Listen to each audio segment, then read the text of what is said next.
Okay, so I wanted to talk about something that I don't usually talk about on this channel, but obviously I want to cover a little bit more of general gacha stuff, and this time is to do with Zenless Zone Zero. And this is something that I found very, very interesting because as a person who's played every Hoyoverse game that's come out, apart from, some of them, for example, like Tears of Themis, I mean, I'm not playing that. But I've played most of the big ones that come out: Genshin Impact, Honkai Star. I've even played a little bit of Honkai Impact 3rd as well, and also Zenless Zone Zero itself.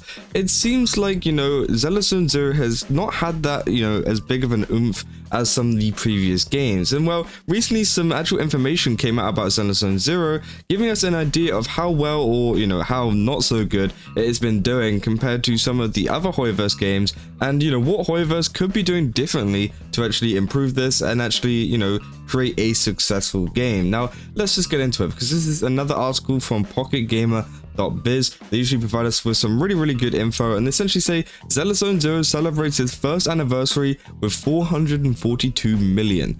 Just 23% of Genshin Impact's year one, which is quite a lot less than its previous, game. And I think that, well, I say previous game, the one before that.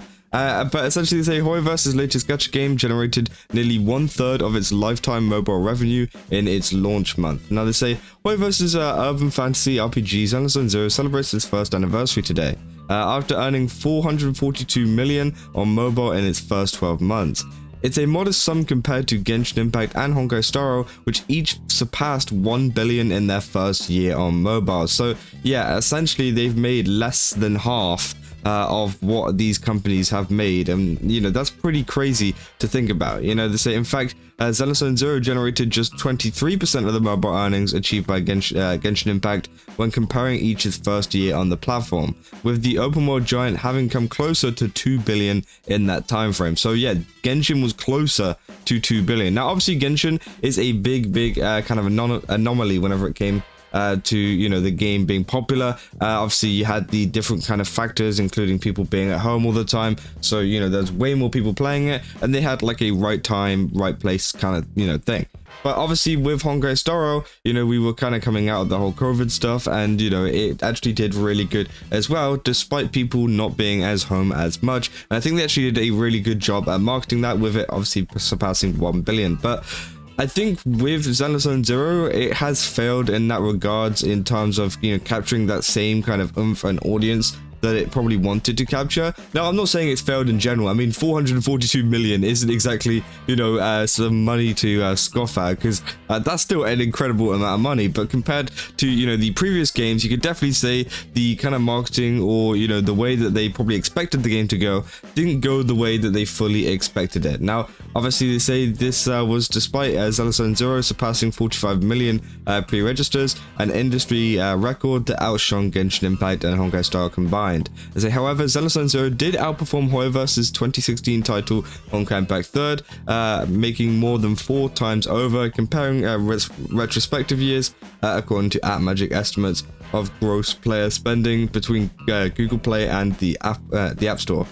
So essentially, yeah, this is a little graph of how each of the games have been doing, and you can see there is a pretty big difference whenever it comes to Zenless Zone Zero and the amount of money they have made. These are the mobile player spending. You can see Genshin Impact almost at 2 billion there. Honkai Star almost making 1.5 billion in its first 12 months, and then yeah, we've got Zenless Zone Zero down here making 442 million, which yeah, obviously is much lower, and then Honkai Impact 3rd even lower at the lowest kind of margin there. But again, Honkai Impact 3rd was the game that released before Genshin Impact and before they had that big boost. They say the latest addition to Hoyoverse's games portfolio was also the 4th highest grossing new mobile game of 2024, only behind Nexon's Dungeon and Fighter mobile in China, Infold's Love and Deep Space, and also Pocket trading game Pocket, whatever you want to call it. I mean, that's such a confusing name. They say Spending Zone. Zenless Zone Zero's most lucrative period on mobile was during its launch month, July 2024. And now this is where it gets pretty interesting, because you can see how updates have affected player spending over time. So over those 28 days, game generated over 97.5 million, or 32% of its mobile earnings over the full year. It generated 7 million on its launch date and 43.4 in its first week, before declining later in the month. So yeah, as you can see here, this is the full graph of over the months how Zenless Zone Zero's spending has been going, and you can see they got to a point in May where it did get pretty bad. I mean, the spending was at an all-time low, but then they managed to bring it back with that new update which they released with all of that new kind of stuff coming out, which again I think is great. And I think that, you know, Zenless Zone Zero have definitely pulled it together a little bit more now.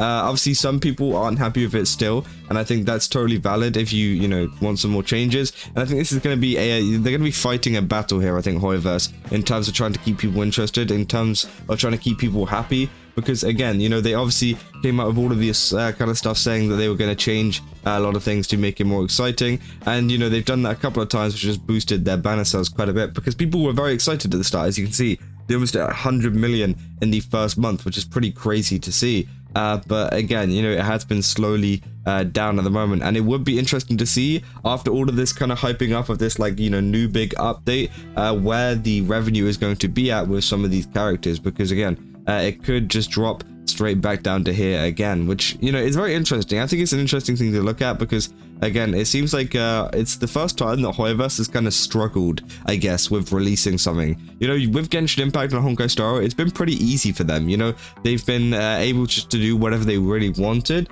and then, you know, people will just eat that up, and you know, it's been pretty easy for them over the past couple of years. But I think with Zenless Zone Zero, they're actually fighting a battle where, you know, obviously there's so many different gacha games at the moment, including, you know, Wuthering Waves and other, you know, similar games like that are out at the moment, where they're kind of like, you know, people were saying, oh, I might as well just go play this other game instead, because, you know, they respect more of my time, whatever, which obviously I think is one of the main reasons as to why Zenless Zone Zero isn't doing as good, is due to the competition. And I think that now they've only just realized that, hey, maybe we need to do a couple of extra things to kind of get these people to come over, which they have started to do a little bit. And they say, thereafter, the gacha title established a player spending trend often seen with games of its genre, with brief peaks in spending aligning with the new content updates, and new characters are added to the gacha. This has led to a spike approximately once per month, though the extent of those spikes have varied significantly. So yeah, and again, it's very, very interesting. They say, the version 1.2 update on September 25th, for example, saw daily player spending surge by 49% to 2.8 million. A new battle pass, limited time events, and Caesar King's addition to gacha all encourage players to engage and spend. They say version 1.4 saw a much more dramatic surge, up to 189% on update day December 18th, hitting 9 million.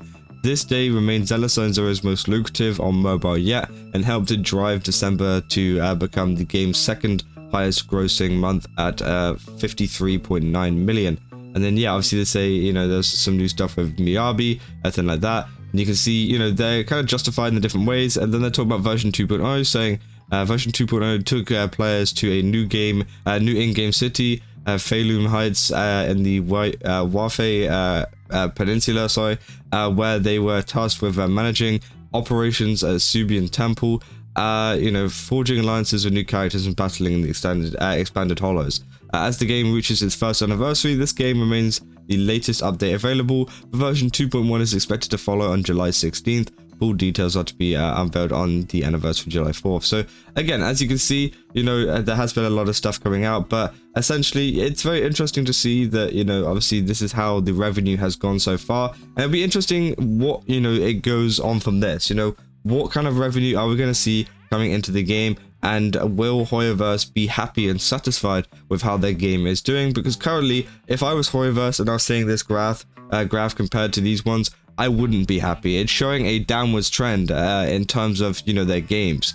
They need either A, to step up their game a little bit, you know, find some way for Zenless Zone Zero to generate more money, or, you know, find a new game that can get them out of this little kind of, I guess, you know, declining state at the moment. But again, I don't think it's the end of the world or anything for Hoyoverse. I don't think anybody should worry, you know, that anything's going to happen. It's like, I mean, they're like multi-billion-dollar company. It's crazy how much money they have. They can afford to take a couple of losses. But I don't know. It's just something interesting I want to share with you guys. Let me know down in the comments what you guys think about this, because again, I'm very interested. And yeah, it was just something a little bit different that I wanted to talk about today. But yeah, go to GameSubs, use my code Kaza, get 10% off. Again, they got a ton of really cool stuff over there. I definitely recommend checking it out. And yeah, I'll see you guys in the next one. See ya.